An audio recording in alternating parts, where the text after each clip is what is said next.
This is Chatter. I'm Shane Harris. This week, journalist Olivia Nuzzi on politics and White House plumbers.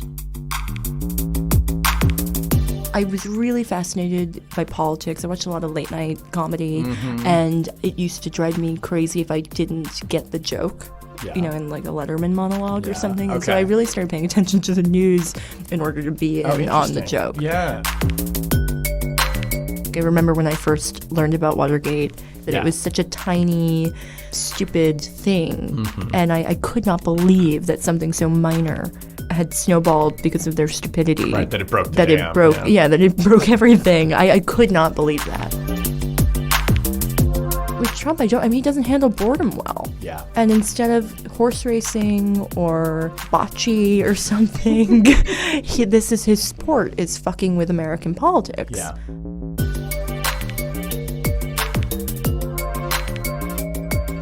We're rolling now. We could just use this. Oh, great. Thank you. I could do a fancy intro for you, Olivia Nuzzi, or we could just say hi. Nutzy. It's Nutzy. Nuzzi. What did I say? Nutsy. I said Nuzzi. I know how to pronounce your name. Don't mock me. Listen, Nuzzi. It's a Nuzzi. Do people mispronounce your name all the time? Yeah, but there's even dispute within my family about it. Really? Yeah. Some people say Nuzzi, and Yeah. some, the Italian way is Nutzi. Because it's like TZ, or like the double Z makes it Nuzzi. Yeah. Yeah. Yeah. Okay, fine. Do people mispronounce your name? All the time. Actually, you know what they do? They call me Sean. I called you Sean the other day when I was talking to Ryan. We'll see. Yeah. We've And then I mispronounced was each other's names now. But that's just a different name. It's not a It's a completely different name. People call me Kyle. No, they don't do that. They don't. I was thinking, do you look like a Kyle? You don't look like a Kyle. I don't think so. No. Yeah. But you're a podcaster now. Oh, God, yeah. You are podcasting the companion to the HBO series White House Plumbers, Yes. which is this great show about these people who redecorate bathrooms in the White House. It's excellent. We're going to talk about all that. You and I go way back. Yeah, we do. I can't believe. I was thinking when I was coming over here and being very late that I can't believe we ever worked at the Daily Beast. It's such a weird place. It is a weird place. It's like Grand Central Station for journalists. A lot of people went through Yeah. there. I was there with you, and Jackie Kucinich was there. Noah Shachtman was the editor. Swin Subasang was there. Tim Mack was there. Yeah. Now, who's like freelancing for himself in Ukraine. Nina Strolik at National Geographic. Will O'Connor, Will O'Connor. who's the travel editor now. Yeah. Who else went through there? Who were the crazy people? Scott Bixby. Yes. Speaking of crazy people. John Avalon was the editor for a while. Yeah. Yeah, it was a Yeah. good time. Let's talk about where you grew up. I want to get to how you got into the business, but like That's like inside the actor's studio. Yeah, see, right. Where were you born? Where's the young Nuzzi from?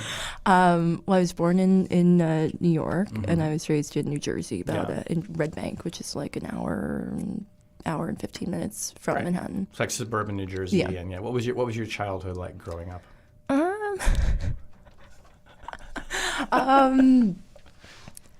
I was kind of a loner. Yeah. And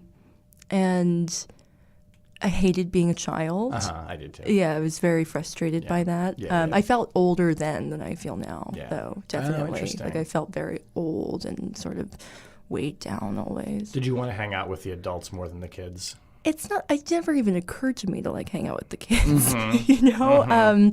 But I didn't, I don't know, no one ever really talked to me like I was a kid. Yeah. Yeah, everyone always sort of related to me as a miniature adult. Did you get the thing where people would say, she's so mature? Yeah, which I hated that because Right. I felt like, because you guys are fucked up, so you're like making me that way. I'm not like you. Let's be clear. I'm nothing like Yeah. you. Did you want to be a journalist or a writer? I guess I wanted to be a writer.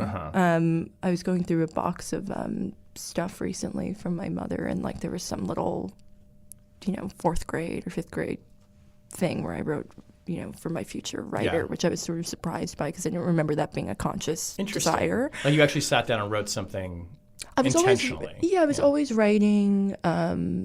short stories and writing scripts Yep. and writing anything really in any format, and sort of trying different things out. Were your scripts, were they like for like school plays or No, skits, they or? were for sitcoms. I watched a lot of sitcoms. And was sort of, like raised by What were your Nick favorite at ones? Night. Oh, yeah. I Love Lucy. Okay, classic. I liked Bewitched. I loved Gilligan's Island. Oh, wow. And I feel I don't really like boats to this day because Really? of Gilligan's You're Island. afraid of them? A 3-hour tour, yeah, could only go wrong. Yes. What else? Did you watch any contemporary shows, or did you like the classics? I watched a lot of television. Yeah. I was like really raised by television. Were you a Three's Company fan? I've loved Three's Company, great? of course. I have I to can't say- wait to look for like Mrs. Roper Oh my in a God. couple of years. I have an idea. In 6 months. I want to wear some Mr. Farley like ascots. Yeah, there are a lot of good looks on that show. I have this idea for a show, which Yeah. we should totally do. It'd be an update. There should be a show called The Regal Beagle. And it's just, but it's like you go back and you set it in that era, Yeah. but you build it around the Regal Beagle. Yeah. Right? So it's the bar. Yeah, a in lot Three's of Company. intrigue. Yeah, and you could have whole Yeah. new characters, like Jack could show up, Yeah. Larry could be there, whatever. But Yeah. you would just build it around that. Yeah, there should be like a Cheers. Yeah. Yeah. Or it could be a I loved 6-part limited Cheers. series. Did you really? Yeah. Okay. Yeah, I love Cheers. But you don't like Cheers. Why? I liked Cheers a lot. It was not one that I watched religiously. I'm looking at you through this thing, and it's weird. It's Dirty very. around, dirty around. Well, Cheers has the Woody Harrelson connection. Which Oh you have now, yeah. too. I totally forgot that he was played in it. Woody. Yeah. Yeah. Yeah. And it was funny because like he played like he was. It's interesting. They were taking the stereotype of the dumb blonde and making it a man. Yeah. Which I think was like totally novel for that era. It was Radical. Kind of controversial. Yeah. Yeah. It was good. It Loved was really- Frasier. Speaking of Frasier's a speaking of great Cheers. show. Yeah. I watched a lot of dramas when I was young. So like I liked St. Elsewhere, I've never seen that. the hospital show. It's very good. I don't like hospital shows. Well, it's kind of like if Hill Street Blues were a hospital show. They were on, I think, around the same time anyway. It's not quite like gory like ER. It's like Yeah. not like hospital room drama. It's more the people in the Right. hospital. I watched a lot of Law and Order and like procedurals like Yeah. that. Yeah. A lot of Law and Order. So then, as you grow up, do you think, okay, journalism is for me? How do you land in journalism? Tell that We story. really got sidetracked. Ranking sitcoms.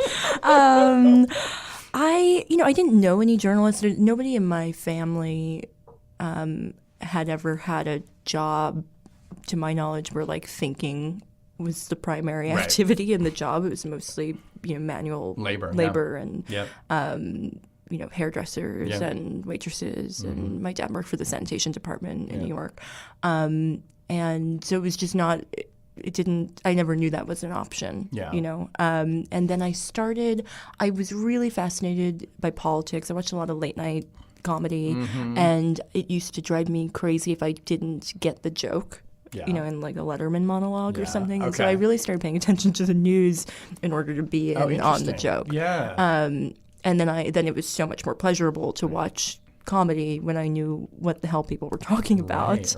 Right. And so I wanted to get involved in local politics. And so when I was in high school, Still in New Jersey, right? New Jersey, I started volunteering for local campaigns, and it was just the most fun. And at this point, I had like a little blog where I would kind of write little missives about politics. What year was this?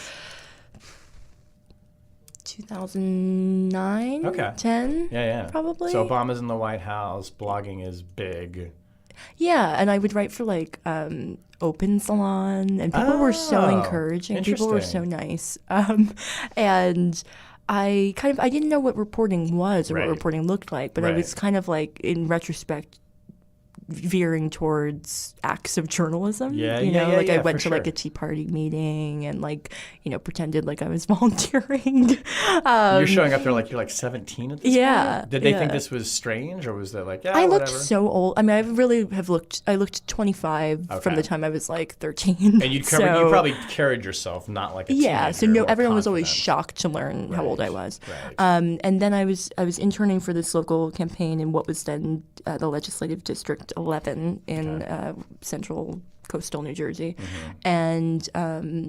and I had this blog, and this local Republican blogger who had this website called More Monmouth Musings came across my internet presence and asked me if I would be like the dissenting liberal voice for his Republican blog. And I was like, sure. He said he couldn't pay me. And I was like, all right, well, sure. His name is Art Gallagher. And yeah, right. And I wrote a piece that was it was called Carolyn's or Casa Grande's Cowardice. And it was about this Republican legislator who, I believe it was that she was refusing to give an answer on whether or not she supported gay marriage. And I thought it was bullshit. And it was... You had to do real reporting for that, too, probably. I don't remember there being real reporting. I think I was just, like, really just being very bitchy to this woman for a couple hundred words.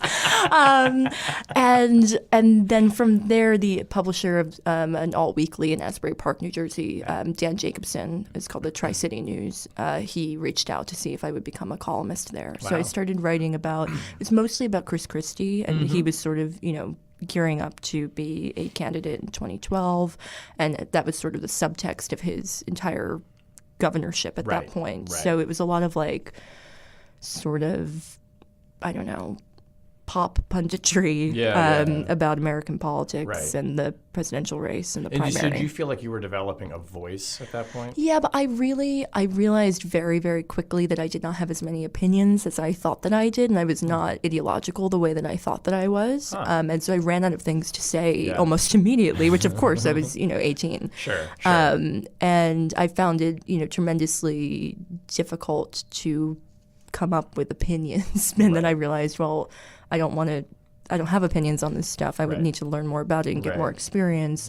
And I thought that maybe I wanted to be a speechwriter. I was still sort of like, do I want to be in politics or writing about it? And then I took an internship with Anthony Weiner's campaign. Yes.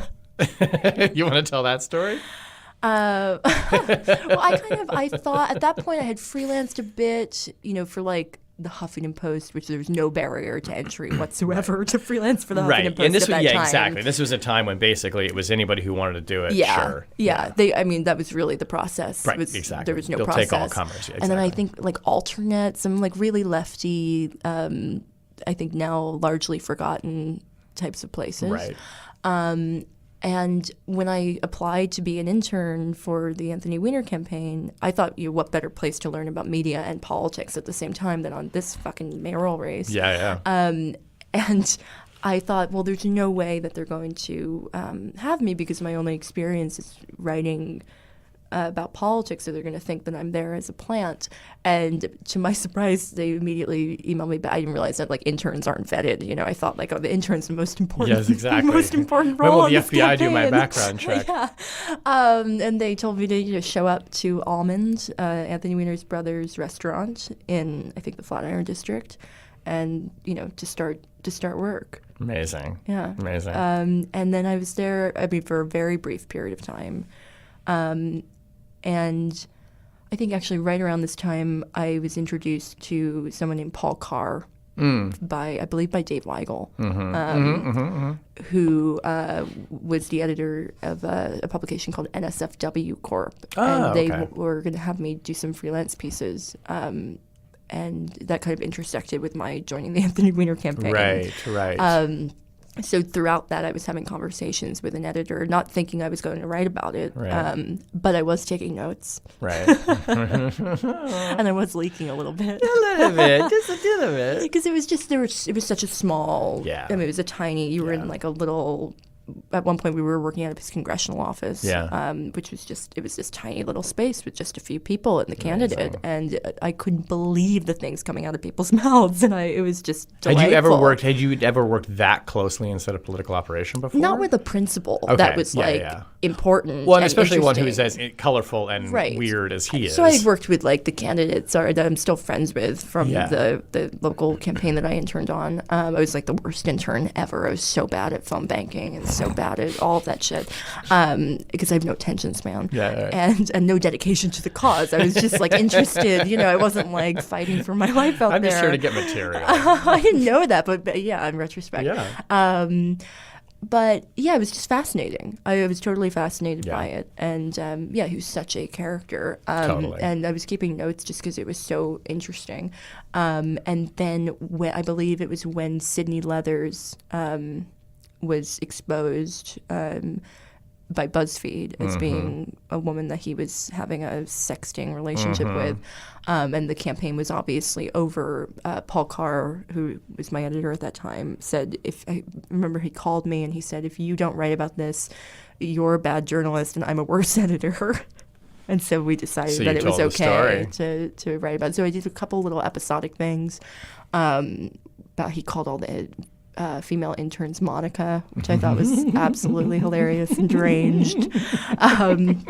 And people were only working there to really get proximity to Huma for the potential Hillary Clinton campaign. Yeah. And then I heard from the New York Daily News. I actually heard from Annie Carney, someone that I think we're both friends, who was at the Daily News and had seen some pickup of some of my items and wanted to know if I would write a piece for them. Wow. Nice. I believe she wanted to write a piece, and I said, how about I write a piece? Okay. I didn't know Annie was that connection to that. Okay. Yeah, and I met with her for coffee at the Empire Hotel in Lincoln Center. I love that you're like, I'll write it.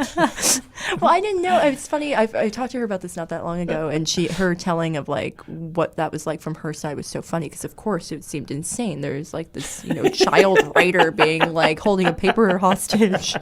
And she introduced me to the political editor there, Joel something, and they told me that my rules were that they weren't going to use my photo. Okay. They weren't going to make this into some sort of like trashy intern reveals all type of thing. But the big thing was I didn't want them to use my photo because I didn't want it to seem like a tabloidy. Like even though you were exploiting this. I also didn't know that the Daily News was a tabloid because my father. That's interesting. My father would bring home the New York Post and the New York Daily News every day, and compared to the New York Post, the Daily News seemed like a relatively serious publication. You just grew up around it, Yeah, and it didn't occur to me that was a tabloid. Yeah. And so I wrote the story. Their edits on it were so infuriating and so brain dead that I really I almost pulled the plug on it and brain dead, pull the plug. Such morbid. Jesus. I slaughtered them. Oh, God. But I was really frustrated because I felt like they were turning it into a very silly thing. Right. And it was a kind of a serious piece of reporting. I thought it was all about the kind of machinations of the people and why they were working on the campaign. Well, impression, as it turns out. And what they thought of the candidate, which is not much. Yeah. Right. And then they contacted me and they asked me for a headshot because, like all of their columnists, they were going to run a small headshot is what they told me. And I kind of, without a second thought, sent it over. My friend Sophia, who's a photographer, had taken a bunch of photos for me. They were actually kind of parody photos where we were doing like what would a female Stephen Colbert look like? And so I got a spray tan and I looked, insane. Oh, my God. They asked me for a higher resolution then on the photo, and I thought that was a little weird, but I didn't know anything about this, so I didn't think it was weird enough that I was like, why do they need such a high resolution on this photo? And then I learned later. You had some other options as well. Yeah, I learned later that they had a staff meeting where they said, like, we're going to put her on the cover. What are the odds that she sues and goes crazy? And they decided, it's probably going to be good for her career. So fuck it, we'll do it, and we'll roll the dice. Harry Siegel told me that because he was on I think he was on the board, the editorial board. And I woke up, really early because I was waiting for it to come out and I was really excited. Your byline and everything. Yeah, and more than that, I woke up to a phone call from my father saying, why are you on the cover of the Daily News? Get out. Just very cool and collected. Why are you on the cover of the Daily News? Oh, my God. And I ran, I was living in a dorm at Fordham University in Lincoln Center at the time, and I ran out and tried to buy up every paper that I could find on the Upper West Side. I was like running up and down the Upper West Side because I was mortified because it looked like it was this photo of me, which transferred horribly to newsprint, and next to a photo of Anthony Weiner. And I believe it said something like Ween Turn or something horrible. And it looked like I was in a sex scandal with him. And below that was like a Real Housewife of New Jersey and her husband, and they were going to jail. Oh my God. So I was just horrified, and I thought I looked like shit. I looked like I had sold my story and been photographed by a tabloid. Yeah, you looked like an opportunist. Yeah, and that was what the initial pickup of the story was. Or punditry about the story was sort of like this social climby woman selling her gossip to a tabloid, which is exactly what I wanted to avoid. So I was devastated. And then at about 7 p.m. that day, I started getting all of this incoming from someone named Hunter Walker, who I'd never heard of before. And I was just terrified. I had no idea what he wanted to talk to me about, and he didn't say specifically. And I was like, who the fuck is this person? And I didn't know what to do. I just remember shaking. Where was he at the time? Talking Points Memo. Talking Points Memo. Okay. And I had, I knew what Talking Points Memo was because I watched a lot of MSNBC. And, but I was just terrified. And then when I finally spoke to him and he told me why he was calling, I can't remember if we must have been on the phone. And he told me that the campaign communications director had gone on the record to call me a series of absolutely deranged, hilarious names, including, may I? Of course. Slutbag, fucking twat, little cunt. Oh my God.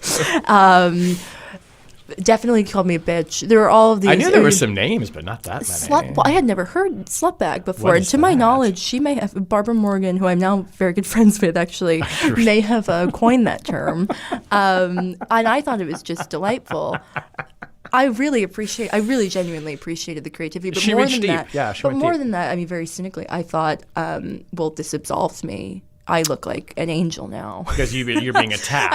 I look like an angel now, and so, I think everyone was very like, oh no, she's being bullied. Is she going to be upset? Right. And I took great pride in it. I thought it was great. Hilarious because you provoked events. them as a no I just well maybe a bit, but I just thought it was so funny. And I thought that the creativity involved was so good, so funny, and I thought it was kind of just a great story and a delightful story, and I felt like, okay, I no longer look like the villain in this situation. There's some vindication for you in it, right? Exactly. Yeah, but I was not prepared for how it would turn into. I mean, it really turned into an international story for. I had never experienced anything like it. There were reporters outside my parents' house, just everyone in the world asking me to come on television, go on Good Morning America, go on like all of these British and Australian shows, and go on late night. I just kept getting all of this incoming for days and days, and I was very worried about my family. And then I realized, oh, they're Italian. I don't have to worry. They locked it down immediately. No one said a word. Amazing. And then after I went radio silent because I was afraid that if I talked publicly about it, that it would be very difficult to escape the Anthony Weiner intern thing, which it was for years afterwards, actually. But after 3 days, it was just crickets, which I thought was so fascinating. You saw from the inside the cycle. Totally, and it was so fascinating to be written about. I'm really grateful that I had the experience. I was very upset about it for a couple of years after because it was really hard every time I wrote something to overcome the just Anthony Weiner intern, famous for betraying an Anthony Weiner campaign. Right. But I'm really grateful because it was just the way in which the logical leaps that people take when they're writing. You went to a school, that means you graduated from the school, or so just a way that things that got wrong about you? Yeah, but little things that amounted to an incorrect narrative, right? Or just you could see how someone would think, oh, you grew up there, so you were born there, born in this town, right? And little things that were it would only matter to me that it was wrong, but I thought it was a really valuable lesson as a reporter. Yeah, and it was fascinating too. It was just absolutely fascinating to see how you could just become an avatar and people are talking about you and it literally has nothing to do with you. But it's just so interesting to hear you talk about this, because I think one of the things that like very much characterizes the work that you do now, which is really, I mean, people know a lot of the work that you've done on Trump and people in the Trump orbit for these great stories from New York Magazine. Who can? It's Who like is they are assiduously reported, right? And there are times where they are doing crazy shit that even seems outrageous for Rudy Giuliani or Donald Trump. And you read your story, and you can tell that you've got it right. It's reported. I mean, you have them saying things. I mean, you have them saying things to you that sometimes are like, why in the world are they saying this? And, of course, they do. But, like, it strikes me that being in the middle of a media circus yourself and seeing how it's covered probably has instructed you on, A, why that's a fascinating story, but, B, that you really do need to get it right, every little detail. Yeah, I think And if I get the tiniest thing wrong, I'm just devastated by it. Exactly. I mean, it doesn't happen a lot, thankfully. But it definitely was an important experience. And you went from there to the Beast, right? From more because or less, Bridgegate happened. And so the timing of that was extraordinarily lucky because there was all of this interest in me from editors and reporters in the New York media scene. And I think a lot of it was just like a curiosity, is this person for real? And and then when Bridgegate happened, I had met all of these different people, or I had, been introduced to people over email, and I was able to turn that into freelancing pretty prolifically. You were living in New York. I was living in New York, and I started writing for New York Magazine and for Politico Magazine. Our friend Denise Wills. Yeah, that's right. That's right. Denise published you there. That's right. And a New Jersey reporter at the time, Matt Katz, had introduced me to Denise because he didn't have the bandwidth to do some assignment on Christie, and and it was just very lucky. Yeah, timing. But it's also so much how journalism works, as you know. You're the right place, right time. Yeah, I happened to have a lot of knowledge about New Jersey politics at the exact moment where that was very valuable. And from there, I got a full-time job at the Beast. Yeah, right. Just so we met. Yeah. And then you were in Washington. Yeah. Okay, so we'll talk about White House Plumbers, but I want to talk about Trump a little bit. Okay, so, first of all, he's in the news a little bit today. He is in the news a little bit today. Some stuff happened in New York yesterday, and some stuff's going to happen tonight when he is interviewed by Caitlin Collins. New Hampshire. New Hampshire CNN. He's running. Obviously. From what?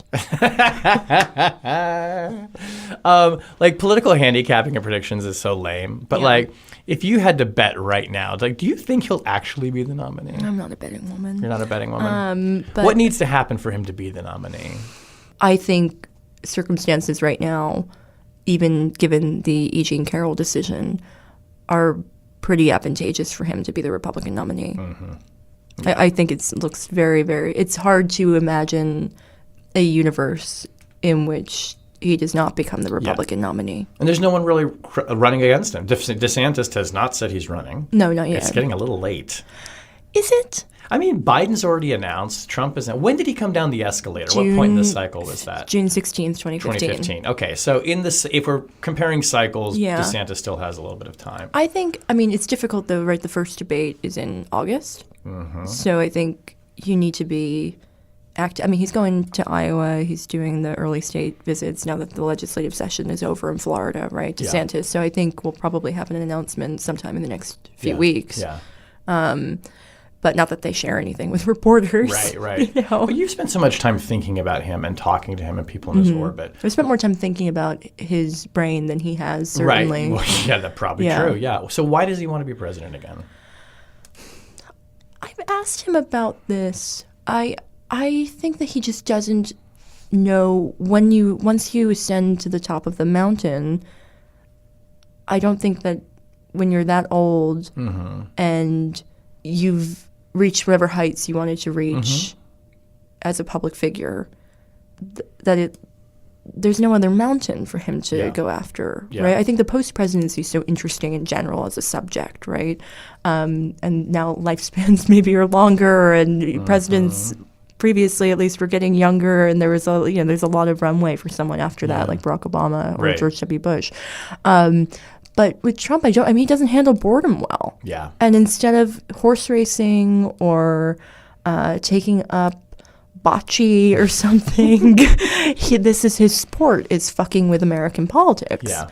And I don't think that he knows how to adjust to a life in which he's not sitting at a big desk and his office is now Grand Central Station every day. Right. And I think the boredom part is key, right? I don't think he can tolerate it. No, he can't sit still. Yeah, he can't. And he also just needs constant affirmation. He needs attention, and he hasn't really been getting it that much. Do you think that the potential for criminal, like, let's say he's criminally indicted in J6 or Mar-a-Lago or both, whatever, which seems like a genuinely real possibility. Again. Right? Yeah. Is that debilitating, do you think? I mean, from your understanding of Republican politics today?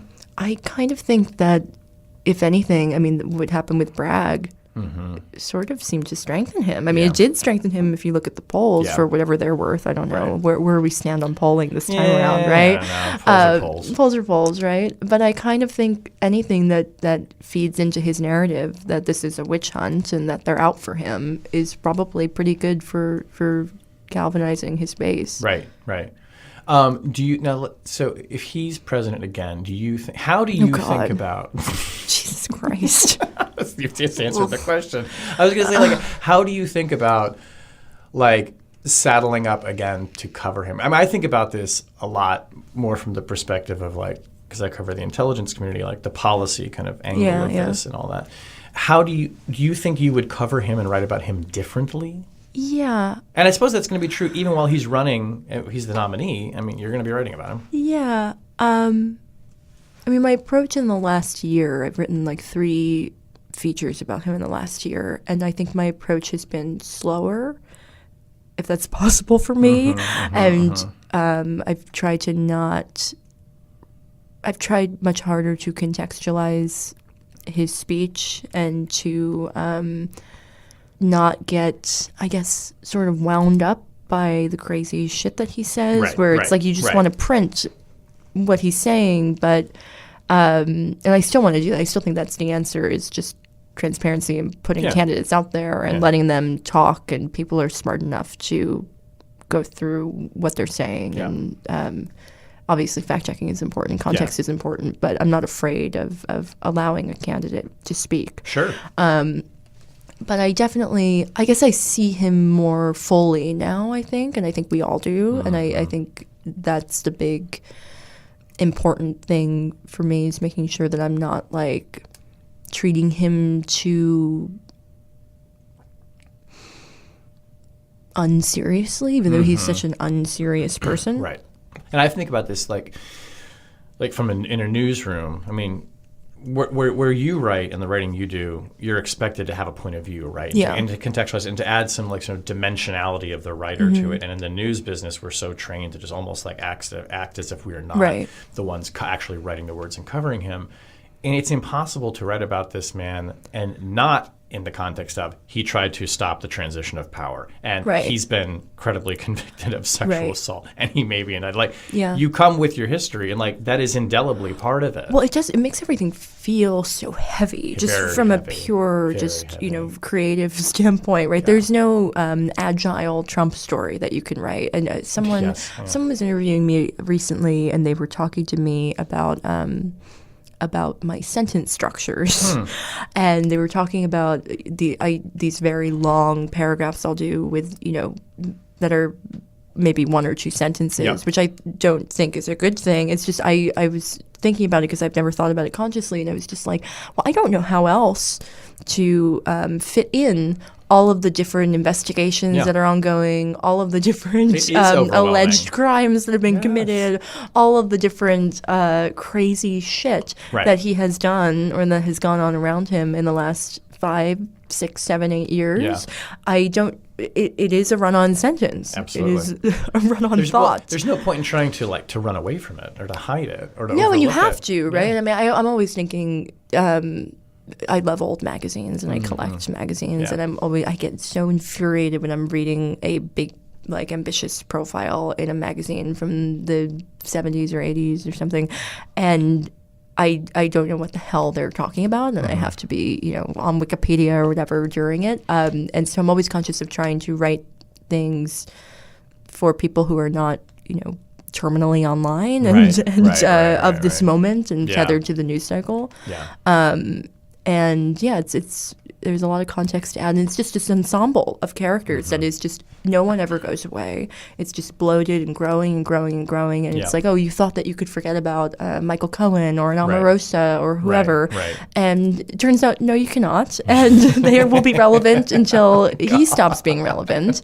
And yeah, there's not enough newsprint in the world. I wonder if I wonder a lot about how the government will respond to him if he is president again, and how we kind of even grapple with this individual possibly being president again. I also think, and predictions are worthless, I don't think he can be reelected. That's just my prediction now is he can't be reelected. I don't know. I think he can be, but I don't think he will be. I keep thinking, though, that at the time that he lost the 2020 race, it was impossible to escape the consequences of his presidency every day, even if it was just surface level, even if you were not someone who was who felt that his policies were really bad or that he was an embarrassment. He was everywhere all the time. Yep. He was inescapable, and that's not the case right now, right? He's not on Twitter. He's not on cable news 24/7. Right. We're not here. You have to look for his statements and his what do they call them? Truths. Yes, exactly.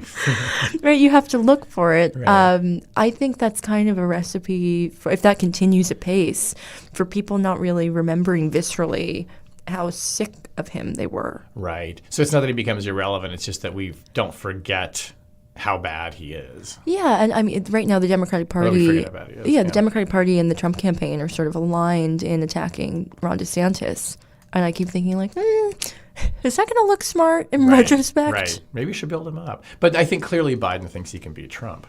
Right. So he's done it once before. Yeah. Again, that's why my only prediction on saying I don't think he'll be reelected is I think the math is the math and it'll still be tight. But I don't imagine Donald Trump suddenly reversing his failures with college-educated women in swing districts, and that's going to kind of decide the election again. No, we'll see. Yeah. Are you excited about the potential of writing about him again, or does it feel exhausting? No, it feels utterly exhausting. I've always you're the young reporters expended all your opinions. Yeah. I kind of feel. I feel like I have to see him through as a story. Yeah. When I signed on to start writing about him at the Daily Beast in 2014, I did not think that it was going to be a decade, a third of my life, right? But I feel very much like a sense of duty about it, and like I have to see it through. I cannot abandon the story before it's concluded. Yeah. Well, I think that yours is also a unique voice writing about him, and so Thanks. It's like we want to read what you have to say. But that last piece I did about him, I guess the last piece I did about him was really about Stormy Daniels. But the story before that was about him sort of in isolation at Mar-a-Lago. Oh my God, the Norma Desmond story. The Norma Desmond. I love that story so much. My God. No, but it really is, Olivia. It's like the perfect analogy. It's crazy. And like I'm not the first person to make that comparison, obviously. But it's when you think about it, like him just like sitting down there, in the dark. Like, oh my God. With a dead monkey someplace. Oh God. Okay, not that part. But it is that craving. It's that yearning. It killed me, though, to write that piece. Why? It was like, because it's just so heavy. It's so much has happened, and and also the reporting is just, it's so joyless and so, not that it should be fun to report on these things or anything like that, but it is such agony to have to do the reporting. Like, I found myself just being like, oh fuck, I don't want to call this, I do not want to speak to this person. I do not want to speak to this person. Then you have to say, oh hi, it's me. Hey. How you been? Oh great. Okay, no, I've been great, thank you. No, it's great to talk to you too. It's so much fun. So that, it's painful. It's painful. So it's kind of a good transition to talk about Watergate and White House Plumbers.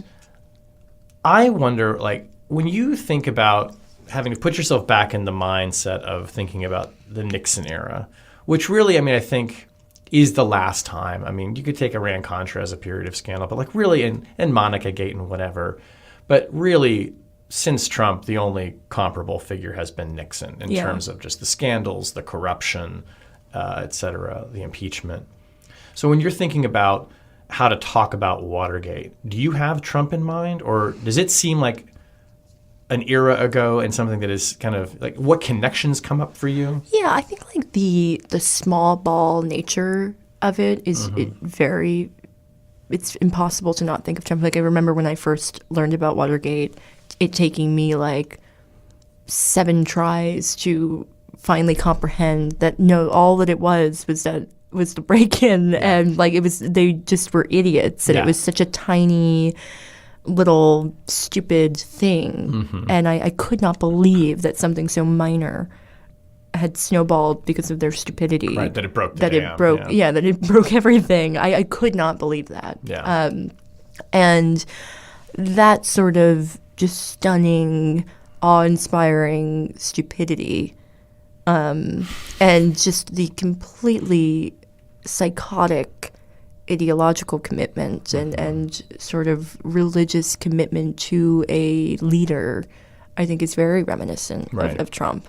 And the show White House Plumbers, which is, I mean, it focuses on G. Gordon Liddy and E. Howard Hunt, right? It's sort of these two characters. 2 men with initials in their names. Yeah. Exactly. And it's kind of, it's using them as the vehicle for telling a story about Watergate. How do you think that the way they're doing it on the show and what you want to do on the companion podcast is like approaching Watergate in a way that maybe people aren't as familiar with? Or I think it's fascinating because it's really about these 2 men and their relationship and their families. Mostly about E. Howard Hunt's family. There's less about Liddy's family, but the stuff about Liddy's family is fascinating. But I think it's such an interesting way into the story, not just because HBO is paying me to be interested in it, but it's just, I mean, that's what I love in storytelling is finding the human angle, as we would, finding the character, finding what do these people do when they go home, what is it like at home. That's fascinating to me. How are you processing this privately? What effect has it had on your family and your relationships? All of that to me is like the most interesting stuff of any political scandal or any political drama. So that angle, I think, is really fascinating. And a lot of what you're doing in the podcast, it seems, is trying to unpack that too, right? And understand the people and explain like how the writers came to them. Yeah, and it's like, I think any subject that feels like it's been covered to death, that we've had every angle on, when there is a novel way in, I'm very fascinated by how the idea is formed and how they decide to approach it. And it's this sort of unusual mix of like buddy comedy and family tragedy that I think is really interesting. I mean, I am the target audience, but I do think it's very interesting. I thought Dave Mandel did a really great job. And he's on the first episode of your podcast, right, talking about kind of how he went about creating the show. And it was, do I have this right, that it's his father who hooked him up with... That's Dave Burnett, who's a producer on the show. Who hooked him up with Bud Crow, or Eagle Crow. Who was telling him this story, like, no, really? Like, I mean, it's a story that people kind of knew, but an angle that nobody had taken by telling it through the story of Liddy and Hunt. Yeah, in Burnett's telling, basically his dad, who this does seem to be true anecdotally, I've now met his dad a few times, he has just a million ideas for TV shows, and like they're all always horrible, and then this one time he pitched him, and it's like, oh, that is a great idea, that's a great idea for a show. And Dave Mandel is the director who, of course, from Veep, and Seinfeld, and which seems like a very good sensibility to be bringing to the subject. Definitely. I love thinking though about like what would Watergate have been like with the cast of Seinfeld. Yeah. Right? Yeah. And I think, well, and to that point too, it's like it's been said many times now, but like the show that actually is Washington is not House of Cards; it's Veep. Right? Yeah. I mean, I think that's well, it's true. The absurdity of it, right? And I think you talk about this in the first episode too, and this is true about the Watergate House era. Of Cards sometimes. Well, a little House of Cards. Thinking about it, it's why you used to make this observation that Washington is a small town. And like it was a small town during Watergate. It's still a small town now. And I think that I often am wondering, why does Watergate still resonate? It's more than 50 years ago. It's like a high school lore, like, oh, remember the time the seniors put the car on the roof? Exactly. Remember the time they broke into the psychiatrist's office? Yeah. What do you think about like why it still looms so large, and it's fascinating. I mean, there's a television show, and you're doing a podcast about Watergate. There's a book that just Garrett Graff, who's your historian and guide, just was a finalist for the Pulitzer. I think because it's such a human story. Yeah. It's like this story about remarkable smallness in people and human error and just bad judgment and bad morals. That's just kind of endlessly adaptable and fascinating. And like a lot of political intrigue, there are a million different ways to look at it and a million different fascinating characters. I mean, I still think about Slober and the Leon Neyfakh approach to it. And there are things that I'm still learning about Watergate, like Dorothy Hunt, for instance, who comes up a lot in this show. I did not know anything about Dorothy Hunt, and I did not know anything about. I can't spoil anything. I don't know what episode this all. But it feels silly to not want to spoil something from something that's like highly Wikipedia-able. But I don't want to ruin history for you. Don't want to ruin it, but he Spoiler, goes on. He does resign. But I've been warned to not ruin anything. But yeah, or even like Martha Mitchell. I was going to say Martha Mitchell, The Mouth of the South. Yeah, I mean, a documentary. Oh, it's really good. No, I didn't think like it was good. I didn't Why? think they did a great job. Why was it too short? I will say I felt it was too short, and they didn't have enough room to like do the connective tissue bit. Yeah, but I love montagey. Okay, I mean, they don't that's have fair. her, That's so fair. they did the best they could in that respect. I thought Sally Quinn was great in it, though. Yeah, good explainer. I thought she was great. Can carry it through. Yeah. But yeah, I didn't think it really did her justice as a character. But maybe that's impossible with someone who was not, I don't know. And in 30 minutes. A lot of people, it was very short. It was a short form. It was short. Yeah. But to your point, though, it's like some of these characters are so outsized, even for a story as big as Watergate. That is really saying something. Yeah. And there are still figures around. I mean, even in Trump orbit. Like Roger Stone. Sure. Right? Absolutely. I mean, not that he was an essential component of Watergate, although he takes credit for, the sun rising. And he's like ISIS. But he, but the fact that he's, an artifact of American history and also a character affecting ongoing American drama is fascinating. I mean, and I think that's a good point too about, like, again, why Watergate resonates. I mean, some of these characters are still here. There are journalists that you and I both know who covered that period. I mean, it does. I was thinking I ran into Bernstein at a party a few months ago, and I wanted to kind of fangirl over his memoir about his early days as a reporter before it kind of ends when he gets to the Washington Post. Right. I loved it, and I was sort of gushing about this, and he looks over my shoulder and he said, hold that thought, I gotta go find Woodward. And I just thought, like, what a life. How is it possible that in Washington, all of these years later, decades and decades later, Bernstein is still looking for Woodward in Sally Quinn's house? And I am bearing witness to this now. God. I think it's just it's both poignant and sad. Yeah, I felt like Forrest Gump, like. But this is the small town, isn't it? Yeah. Do you like that about Washington? I think it still shocks me because I kind of, all the things that people say about how much better New York is, most of them are correct. But it's not, I always felt like Washington's not nearly as bad as people in New York make it sound like it will be. For sure. And there's so much beauty and texture to the city that outside of it you don't hear a lot of appreciation for. But it is small. Yeah. It is small. When you don't leave your bubble here, it is suffocatingly small. And in New York, I mean, not to be like compare Yeah. But I always just think, if you're like crying on the street in New York or something, no one's going to give a shit. Right. If you're crying on the street here, you like Chuck Schumer might emerge and give Exactly. you a tissue. Exactly. Exactly. It's just a very different. Yeah. It's both charming and stifling at the same time. Yeah, it's funny. I brought a lot of. I had some guests with me at the correspondence dinner from Los Angeles, and who I'm working with on a project, and there was a lot of comparing LA and DC because it's very similar. Very much the same town. No, it's very similar, Yes. right? Yes. But the meaningful difference, my producer Gina kept pointing out, was that in LA, no one's really friends when you're out at a party. Whereas here, I mean, we've all survived sometimes literal wars together. Yes. When I see you at a party, Yeah. I like run across You the room genuinely to wanna tackle see, you, yes, right? exactly. And Yeah. I have so many wonderful Yes. friends here, and It's real, even yeah. people that I'm not close friends with, you have a bond with usually, right? Because you have experienced this really real shit, meaningful shit together. Yeah. Yeah. And I guess that kind of shocked the LA people who were Yeah. here that weekend, and I thought that was so fascinating. It's so, and I worked for LA early, and worked in LA. I worked for the government of Los Angeles. For Hollywood, Yes, I baby. worked for Hollywood. I worked for Peanuts.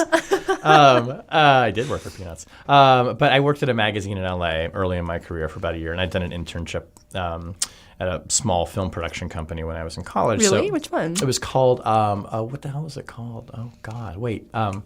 Tapestry Films. The two things they were famous for were the producers. One, they did Point Break, the original, and two, they produced all the Olsen twin videos. Oh, amazing. Which means Oh, they're my all like God. trillionaires now. Wow. Yeah. Wow. And at the time, I was not impressed, but Oh whatever. my God! No, I still should have think been. they were like little reporters on some of those series. Yeah. They did investigations. They wore trench coats. A lot of my aesthetic references come from Mary Kate and Ashley Olsen.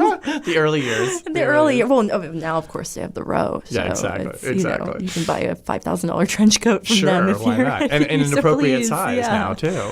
But I found both going between LA and Washington, totally, I was like, they're the same place. I mean, they're both one-horse industry Yep. towns. They both think that the work that they're doing is the center of the universe and the most important thing. They're absolutely obsessed with image and, celebrity in their different ways. Yeah. With clout, it is about who you know. Yep.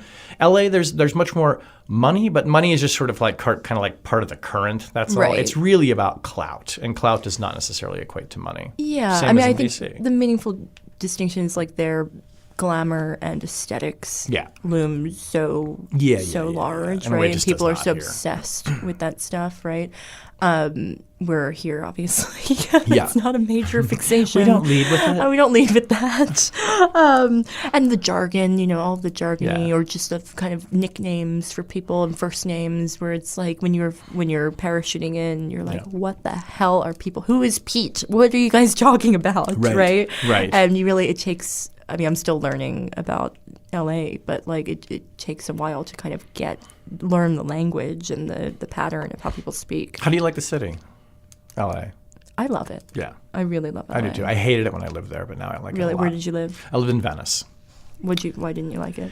Well, it's more that I think it wasn't a particularly thing about Venice. It was more that LA, I mean, it's not a beautiful city per se, and that it's very sprawling and spread out. There are gorgeous parts of it. Mm-hmm. LA is the kind of thing where you kind of have to put the little box around your eyes and just look at some pieces of it. It's not like Washington where you can walk out and there are just expanses of the city that are Yeah. actually quite designed and beautiful. And walkable. And walkable. Although Will O'Connor is, our friend Will Yeah, O'Connor yeah. is adamant about walking in LA. And so I've kind of really? experienced it a little bit with Wow. him that way, which Takes is a very long interesting. time. Yeah. Yeah, I left him in a park to go take an Uber home recently. I'll see you in 3 hours. I know. Across town.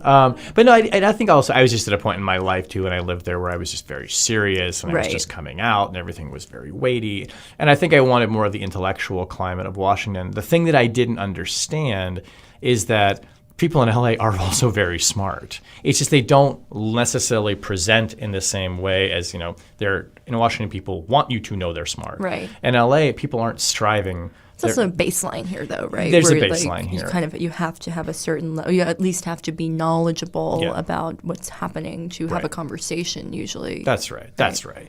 And I think, but it is a town that is genuinely fascinated with this town. This town is also very fascinated by them. I mean, the Correspondence Dinner is kind of like the galactic collision every year where you see that happening. But I think that, what would intrigue me about wanting to come back to Washington, and it took me years to figure this out, it's not so much that I wanted to be in Washington doing a Washington thing. I was just fascinated by the stories that were in Washington. I went to L.A. to be a storyteller because I thought I would work in screenwriting, and that's what I'd always wanted to do. And I realized that, no, actually, it's the drama of this town that actually intrigues me and pulls me in, which is why I just stayed here and did journalism. Now, as I'm older, I love going back to L.A. and spending time there. I like it more than New York. Oh, I do too. Yeah, which is shocking for me to say. I would never thought I would have said I always used to joke that, I'll certainly die in New York. Yeah. Hopefully no time soon. And I always was sort of thinking, like, I can't wait to get back to New York. I can't wait to get back to New York. And I love New York. And I always feel like a just utter relief when I'm back there. Yeah. And I never feel lost or uneasy there. Just, I really have my bearings in New York. But I feel that same relief now when I land in LA. That's nice. I love LA. That's nice. I really think it's just a great town. I love driving. And I love how, as a New Yorker, you love driving? And I love how psychotic the LA drivers are. I think it's, like, amazing. So, yeah. What do you, in working as you are now with creative people, I don't know if they're literally in Hollywood, but I mean, you're working with, filmmakers now.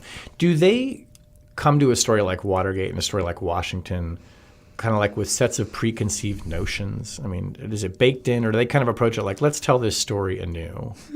I mean, I think with the House Plumbers series, which I was not involved with the making of the series, but I think it's clear that, Mandel, the director, had learned a lot from Veep. I mean, they were constantly bringing in experts on, I'm making this up, but, like, I need an expert on the Secret Service. Get me a former agent. And Tammy Haddad would materialize a former agent who would come and brief everybody, or maybe Mitt Romney would come in, or whoever they needed to talk to. He was constantly doing interviews and learning a lot, and so he's really, really plugged into Washington and very knowledgeable about it.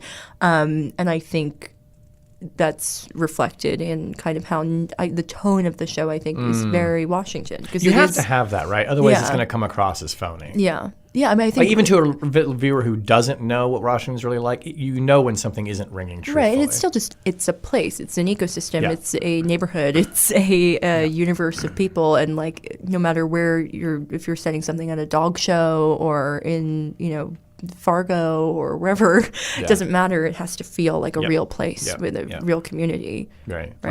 But I don't know that any of the preconceived notions about Washington are necessarily wrong so much as they're incomplete. Yeah. And I think that, like, you talked about, the smallness and the pettiness of, it was exemplified in Watergate. I don't know that ever goes away. I just think that's endemic to politics. Yeah. People making bad decisions. Yeah. Because ultimately the things that they want, they're going to have to do some bad things to get them. Yeah. I mean, I think one of the things that I thought was interesting from my producer, Gina, her analysis of Washington was she did not realize how a lot of the people working in more junior positions in a White House or administration are there, but they could really be anywhere else. They could be at, in corporate America. They could be working in fashion. They could be in any sort of similar functionary position in a range of different places. And it's not just true believers. It's not just ideologues. It's not just people whose entire life is about climbing a ladder here. I thought that was kind of fascinating. I think there's a tendency to just sort of flatten any place into stereotypes, into West Wing. Yeah, they're all ambitious and want to be the chief of staff of the White House. Yeah, which is not strictly true. No, I mean, that's such a smart point, too. I mean, I think of, the number of people, too, that I've met here who were, like, in my first 5 years living here, who aren't here anymore. They went off and did something like that. And you look back at their time in Washington, they're like, yeah, I did that thing there, and now I did something similar in New York or Chicago or Nashville or whatever. But I understand that, too. I mean, do you, or I kind of feel like when you've been in a place for what feels like a chapter, thinking, maybe I want to figure out a different way to communicate. Yeah. I think it's like, place. Well, like, I mean, when I went to go, when I met you, because when I went to go work at the Beast, it was at a point where I was working in magazines. My career was reversed. I started in magazines, then went into daily news. because I wanted something different. Right. And I was like, I want to stay here. I want to keep doing journalism, but I want to radically change how I'm doing it and the kind that I'm doing. And like that was easy enough to do. Right. I mean, this city does have dimensions and layers and kind of multitudes to it, I think, that way. And it is a media capital. I mean, it's not New York, but it's a major media center. And I think we have so many of these things just kind of in miniature. Yeah. If that makes sense. Do you like podcasting? Speaking of like now switching into other ways of communicating and telling stories? I mean, what I like about it is how much more social it feels. Mm-hmm. I mean, feature writing can be really isolating. Truly. And as you well know, and it's just nice to be collaborative. Mm-hmm. So anything that's not writing alone in a room is great fun to me. Because you're writing, you're working from home probably all the time, or you're writing at home. I love writing at home. Don't get me wrong, or I'm in a hotel. Yeah. And I love writing. Yeah. So I mean, there was a period of time in the Trump administration when I started working on the project that I'm working on now, which is a series for AMC. Mm-hmm. I had reached a point in my reporting where I really thought I had horrible writer's block, and I was just devastated by it and having so much trouble just getting a sentence out, whereas it used to just be like off to the races once I started typing. And I was just so perplexed and sad about it, and then I realized, I don't have writer's block. I have I don't want to talk to these people anymore block. And I'm tired of these people block. Yeah. I'm tired of this reporting block. And so I started writing it as what I thought would be like I thought I would release like maybe an anonymous novel, like Primary Colors. And I realized, I don't hate writing. I love writing. Yeah. So I don't mind being alone writing. Yeah. But it's very nice to break that up with any kind of creative collaborative thing. So does this mean if he's reelected, you're like, no, I'm not writing about you anymore? No, I have to do it. I have to do it. You do, okay. Because you did say you feel like it's a mission. I have to see it through. Okay. Yeah. I don't know that I could do the kind of daily, not that I was ever doing a daily grind, but I was there most days. You have to pay attention to it every day. Yeah, and I was there most days. Right. I mean, my entire waking life, like yours was probably, was waking up, reading the news, listening to the news when I reached a I can't read anymore block, and or just in piles and piles of books that were coming out that were relevant to what we were covering, and just it was ceaseless. Yeah. Every day, all day, until I went to sleep. Yeah, it's completely exhausting. Yeah, in a way like that a fire hose. No, totally. And I would try to tell even like reporters who I work with who never covered another White House. I was like, this is so abnormal. I mean, it's a busy job covering any administration. It's been shocking the transition to Biden for me because it's just like it's a livable life. Yeah, basically. I mean, I knew it wasn't normal, right? But I had never experienced normalcy. Right. So even if I'm like, well, this doesn't seem right. Right. No, totally. It's still I had nothing to compare it to. But thankfully at the White House, there's so many like lifers there and so many people among the photographers and producers who have been there since, Carter. Yeah, exactly. I could talk about it. Yeah, since Watergate. I'm with you though. Like I had this debate with like Joe and I talked about this where I was like, if he were reelected, I'm like, am I really, like, could I do 4 more years of this? And I was kind of a mindset of like, I think it's just so exhausting and I don't know if I want to do it. And I changed my mind on that. I'm like, it's like, A, it's a great story, but B, it's like, if I don't do what I'm doing, who else is going to do that job? Well, I also keep thinking, I was having a conversation with a reporter who was interviewing me about something related to Trump.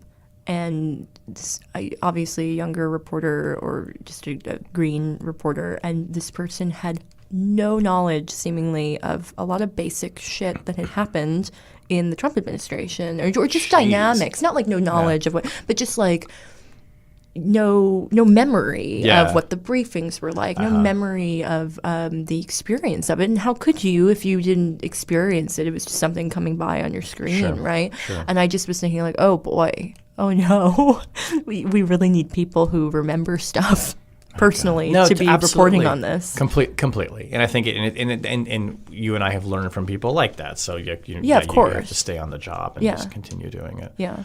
Oh my God, but hopefully it won't be that exhausting. We're going to see what happens. Well, our tradition on the show here is my last question as I get to reach into the chatterbox.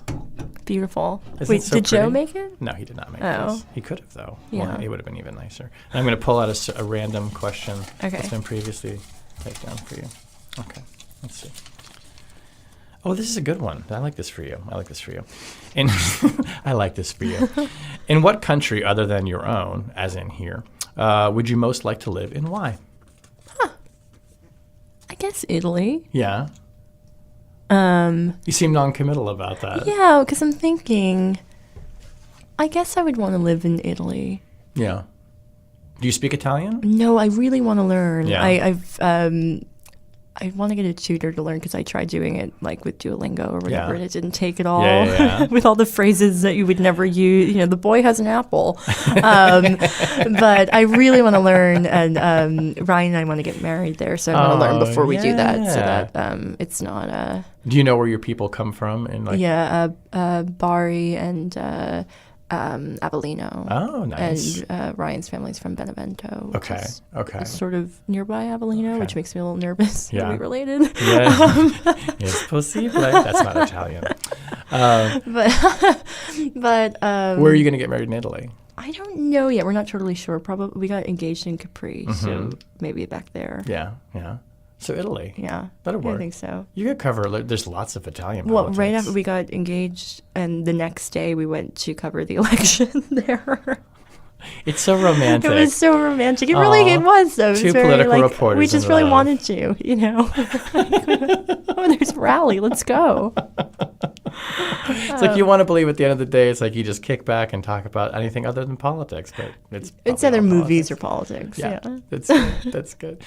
Well, my friend Olivia Nuzzi, thank you for coming over here today. Thank you for This having has been me. fun. Yeah. We caused a little trouble. A little? I feel like we didn't. We could do more. Yeah. I feel like we didn't. Any shit you want to talk real quick before we say goodbye? That was Chatter, a production of Lawfare and Goat Rodeo. Please subscribe to the podcast and find us on Twitter @ThatWasChatter.